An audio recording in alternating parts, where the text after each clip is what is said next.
When it comes to Zaxby's Fingers, there's a few non-negotiables. It's gotta be only premium tenderloin, marinated for 12 hours and fried to crispy perfection. What is negotiable? The flavors you create mixing our 12 signature sauces. Woo, saucy! Zaxby's.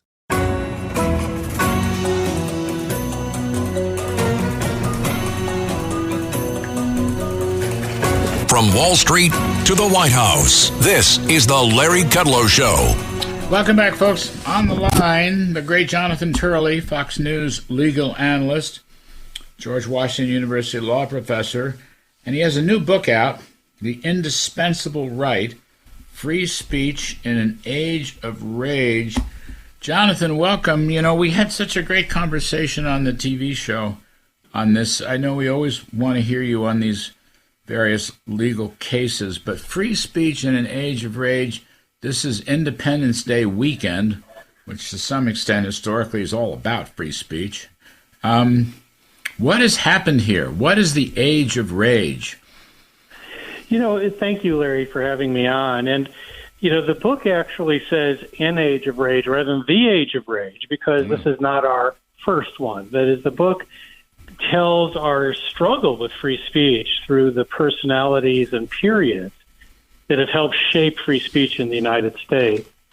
And what you see from that is this continuing struggle as to what free speech means, why we protect it. Everyone seems to agree that, as Louis Brandeis said, that this is an indispensable right. But they're not in agreement as to why it's indispensable, why it is that we protect free speech.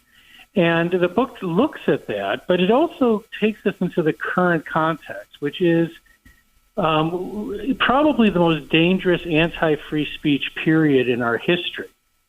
And we're seeing now an alliance that has never emerged before, an alliance of the government, corporations, academia, and the media. And this alliance has made serious inroads. I mean, we are losing ground in the protection of free speech. So you call it a systemic effort to bar opposing viewpoints on subjects ranging from racial discrimination to police abuse, from climate change to gender equity. These measures are reinforced by the public's anger and rage. Really, I mean, why is this? Why do you reckon, and it's not just this year, it's recent years, it probably goes back, I don't know how far your age of rage goes back, but how do you account for this? This is, trying to control our minds as well as our tongues. Well, the indispensable right goes back to the very beginning of our republic. And we've had very serious periods like this, even though I think this is the most dangerous. Indeed, quite frankly, I believe that Joe Biden may be the most anti-free speech president we've had since Adams. There are strong similarities in those administrations. Adams also cracked down on free speech. And indeed, the election of 1800 with Thomas Jefferson was largely lost by Adams because of free speech. Jefferson campaigned on stopping his crackdown on critics and the use of the criminal justice system to target people who are opposed to him. But I think that what we're looking at today is a much more sophisticated attack on free speech, and it began in higher education. You know, we've been teaching kids in secondary school that free speech is harmful, that it's triggering, that they shouldn't have to hear opposing views. And we have created these generations of speech phobics, people who believe that it is traumatizing to hear people with opposing viewpoints. And that is shown on campuses. You know, the surveys have shown that many departments don't have a single Republican or conservative or libertarian. There's been a purging of faculties. And so you now have higher education where most campuses, the spectrum of thought runs from the left to the far left.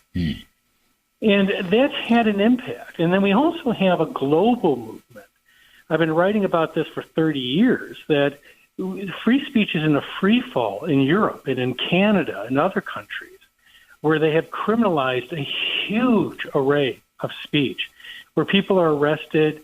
You have ministers who have been arrested for speaking against homosexuality. You had a woman in England arrested for giving a silent prayer to herself near an abortion clinic. That wave has now reached our shores. And you have law professors today who are calling for the amendment of the First Amendment. And one of my colleagues is leading that effort and actually has language that is being heralded on NPR and other media outlets to allow the government to regulate speech in the name of equity and other values. You have anti-free speech books that have been heralded at the New York Times and the Washington Post. These are books that are saying that free speech is out of control and is now a danger to the country. So this movement is picking up steam. Were you surprised the Supreme Court ruled basically that the government could jawbone social media on free speech? Yes. I think the way the court viewed it is they thought they were sort of punting on a standing issue and kicking this back to the lower courts. But within those opinions is clearly a view that you can limit and throttle speech. Now, I understand that there is a difficult issue here because corporations do have free speech interests. But what the court ignored was the unprecedented threat to free speech that we are facing, that you have censorship by surrogate, where the Biden administration has funded academic and other groups to target conservatives and people with dissenting views, even threaten their revenue by hitting advertisers. That is the most unprecedented system of censorship in the world. It's certainly the most effective. And one federal judge called it Orwellian in size. What about COVID? I mean, the government attempted to stop any discussions of COVID, any disagreements about COVID. That's faded a little bit in the last year or so. But in 2021, 2022, that was a gigantic issue. Any disagreements about COVID, about masks, about distancing, about vaccinations, you couldn't say it. You weren't allowed to do it. The government would crack down. Yeah, I have a long discussion in the Indispensable Right on the COVID issue. And the reason I bring it up is that this shows how censorship is often carried out in the name of protecting people from harm, but it actually can kill people. That censorship itself can harm people because it doesn't allow a meaningful debate to occur. And I talk about how these scientists from Harvard, Stanford, leading universities around the world tried to give dissenting views on the efficacy of masks, on the origin of the virus and other issues, and they were banned and they were stripped of their association. Some were fired, all with the approval of the U.S. government. And the result was that we didn't have that debate. And it turns out that they were vindicated, that in Europe they didn't close down schools, as that's exactly what the Barrington Declaration and other papers were arguing, that we probably don't need to shut down the economy and shut down schools. Those people were hounded out of existence. I spoke at the University of Chicago, and the front row was composed of about 5 of these scientists, and I talked to them afterwards. And the interesting thing is they've been vindicated, but they still haven't gotten their jobs back or their association positions back. They're still persona non grata. Wow. What about Trump's gag orders? I mean, they're trying to stop his free speech. Yeah, and I'm very bothered by that. I mean, when you look at like Mershon has kept a gag order in place. Now, he lifted part of it after a long delay. But he's kept a gag order after the verdict is in and the jury has left. And so the question is, what is he protecting? And the answer is it's not the trial and it's not the fair process. All that remains is his sentencing. And this really sort of goes to the heart of it, that the media has been entirely silent, if not supportive of Mershon and these other gag orders. And I have a long chapter on the media and how it has become this vehemently anti-free speech profession, and they are sawing at the branch they're sitting on. You know, the book goes into how years ago, J schools or journalism schools started to teach that neutrality and objectivity has to go. And this is now the majority view, that journalists should not be objective or neutral. And so they brought in this era of advocacy journalism.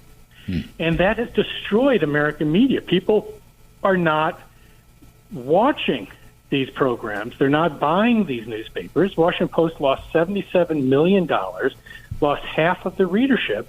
Well, of course you did, because you do nothing but insult the intelligence of half the country. Why would they be buying your newspaper? But the weird thing is, as you see in academia, it doesn't matter. That is, the fact that this is unpopular with over half the country doesn't matter, because it's still beneficial to the reporters as individuals. So this is Independence Day weekend. Last minute, Jonathan Turley. John Adams signed the Declaration of Independence, but he tried to stop free speech? Really? Yes, and actually wrote a column for Fox.com that said, we could learn something from Adams and Jefferson. Adams was a terrible villain when it came to free speech. He was a hypocrite. And Jefferson was not much better. He was a little better, but he also cracked down on free speech as president. But Jefferson ran against Adams. They were virulent opponents, and the times and the rhetoric were very much like we see today. And I actually quote things from that period that are almost identical to what people have written today. But the interesting thing is that both of them became friends at the end of their lives. Yes. And amended it. And maybe that's the best lesson for all of us. I don't know. It's just hard to believe, to hear that these founders were fighting free speech, having signed the Declaration of Independence. Jefferson wrote the Declaration of Independence. You're disillusioning me, Jonathan. It was really terrible stuff. Anyway, the name of the book is The Indispensable Right, Free Speech in an Age of Rage by Jonathan Turley. It's just out. Go out and buy it. I love to sell books on radio. Jonathan, thank you ever so much for coming on. We appreciate it. Folks, we're going to take a quick break. On the other side, Andrew Cherkowski is going to talk about the Supreme Court's immunity decision and what it means for the Donald Trump trials. I'm Kudlow. We'll be right back. Larry Kudlow. Economists warn that massive tax hikes could devastate your IRA and 401k as the stock market braces for impact.